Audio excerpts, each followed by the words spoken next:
Mitra Medis, perkenalkan nama saya Irma Jazila dan dalam video ini saya akan menjelaskan materi tentang reseleksi diagnosis utama atau yang biasa kita sebut rule MB yang penting untuk diketahui oleh coder.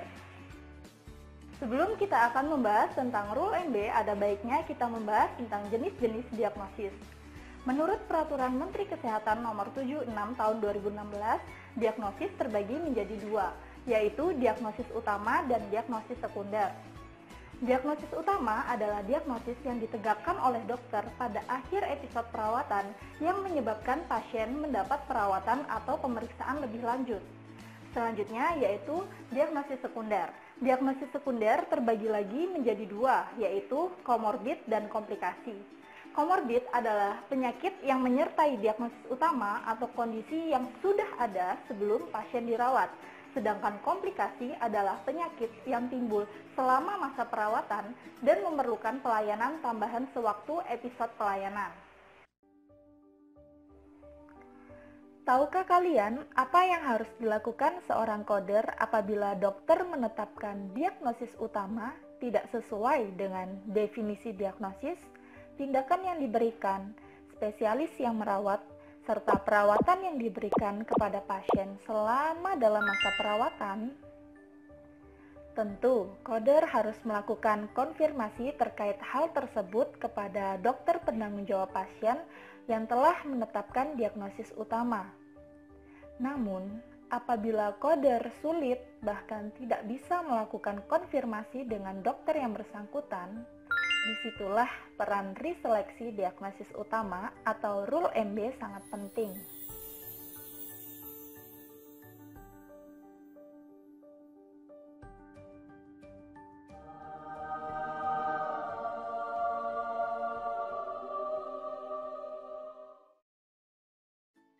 Jadi teman-teman, reseleksi diagnosis utama atau rule MB merupakan suatu peraturan yang telah ditetapkan oleh WHO dan tercantum pada buku ICD-10 volume 2 untuk melakukan pemilihan kembali diagnosis utama.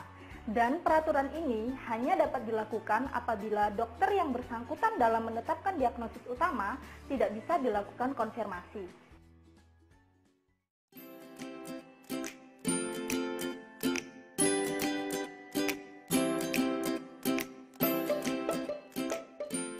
Mari kita simak penjelasan rule MB berikut. Yang pertama yaitu rule MB1. Rule MB1 digunakan apabila terdapat kasus dokter menetapkan kondisi minor, kondisi yang sudah lama terjadi, atau masalah yang bersifat insidental tercatat sebagai diagnosis utama. Sedangkan kondisi yang lebih signifikan dan lebih relevan terhadap pengobatan yang diberikan atau yang lebih sesuai dengan spesialisasi yang merawat pasien terekam sebagai diagnosis sekunder. Jika ditemukan kasus tersebut, maka coder harus melakukan reseleksi dengan memilih kondisi yang lebih relevan menjadi diagnosis utamanya. Mari kita simak contoh dari penggunaan rule MB1. Di mana dokter menetapkan kondisi sinusitis akut sebagai diagnosis utama. Sedangkan pada diagnosis sekunder terdapat kondisi yang lebih tepat dan sesuai dengan tindakan yang diperoleh oleh pasien. Jika hal tersebut terjadi, maka coder harus melihat informasi-informasi penunjang.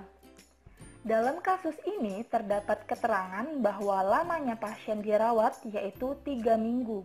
Kemudian prosedur yang diberikan yaitu histerektomi total atau pengangkatan rahim total, dan spesialis yang merawat merupakan seorang spesialis sistem reproduksi wanita atau ginekologi, maka diagnosis karsinoma endoservix yang lebih tepat untuk dijadikan sebagai diagnosis utama.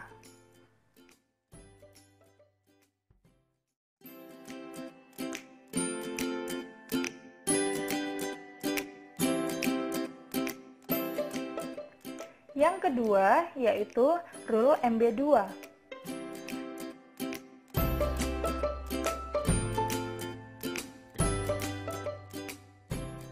Rule MB2 digunakan apabila beberapa kondisi yang tidak bisa dikode secara bersamaan ditetapkan oleh dokter sebagai diagnosis utama.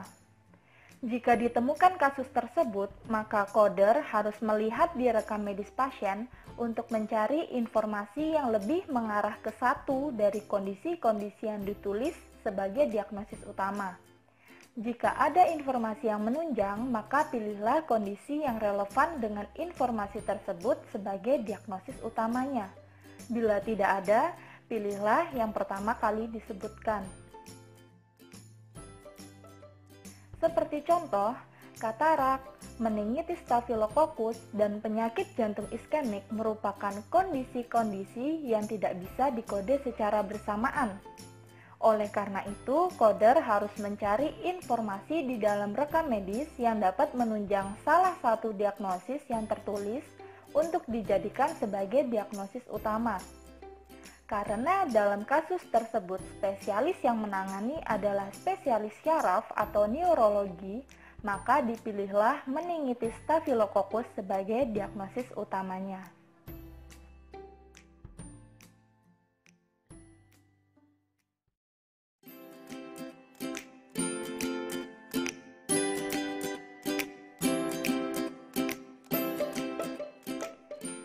Selanjutnya yaitu rule MB3.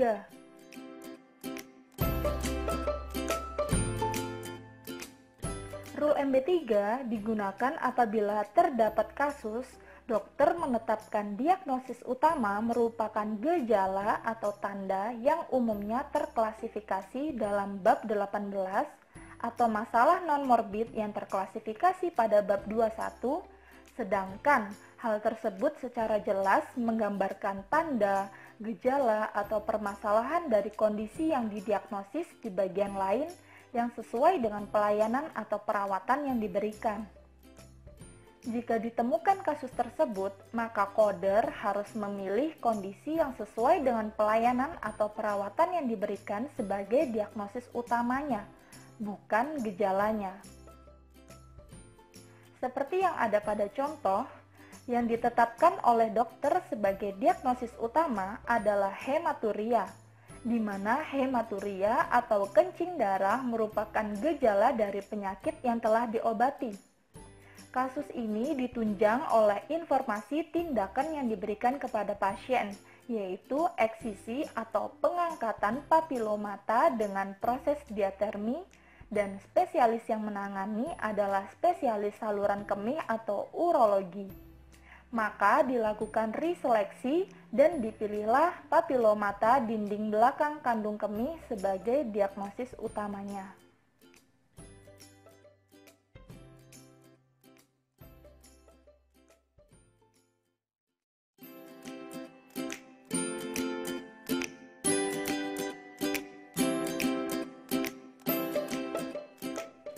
Selanjutnya yaitu rule MB4.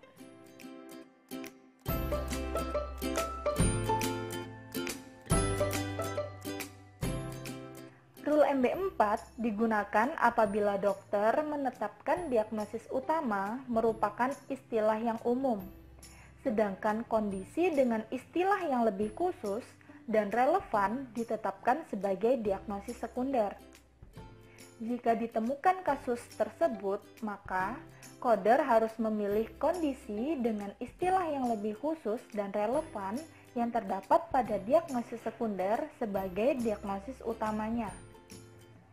Seperti yang ada pada contoh, kondisi penyakit jantung bawaan yang ditetapkan sebagai diagnosis utama merupakan istilah yang umum. Sedangkan pada diagnosis sekunder ada istilah yang lebih khusus, yaitu defek septum ventricle.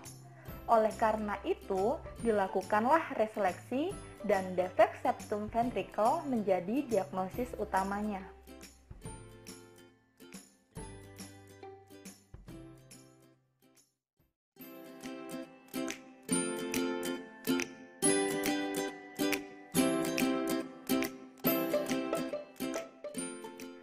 Pembahasan terakhir dalam Rule MB adalah Rule MB5.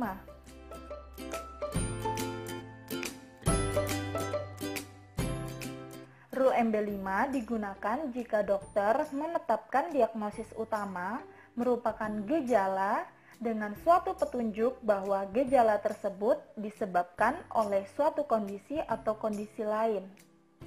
Jika ditemukan kasus seperti itu, maka coder harus memilih gejala tersebut sebagai diagnosis utamanya.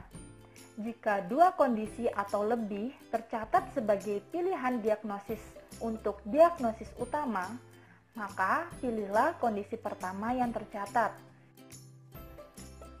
Seperti yang ada pada contoh, dokter menetapkan diagnosis utama adalah sakit kepala yang merupakan gejala yang disebabkan oleh stres atau tegangan otot atau sinusitis akut. Hal ini sesuai dengan Rule MB5. Dari kasus tersebut juga tidak terdapat informasi penunjang lain. Maka, kondisi sakit kepala ditetapkan sebagai diagnosis utamanya. Ya, begitulah penjelasan singkat dari materi riseleksi diagnosis utama. Maka dapat disimpulkan bahwa riseleksi diagnosis utama atau Rule MB merupakan peraturan yang telah ditetapkan oleh WHO untuk meriseleksi diagnosis dan digunakan apabila dokter yang menetapkan diagnosis utama tidak tepat dan seorang coder tidak mendapat konfirmasi terkait hal tersebut. Bagaimana teman-teman? Mudah kan untuk memahami materi riseleksi diagnosis utama? Saya harap dari penjelasan video ini dapat meningkatkan pemahaman kalian dan dapat mengimplementasikan di perkuliahan maupun di dunia kerja kelak. Baiklah, cukup sekian penjelasan tentang materi riseleksi diagnosis utama kali ini. Semoga ilmu yang didapat bermanfaat untuk saat ini dan di masa depan. Terima kasih dan sampai jumpa di lain kesempatan.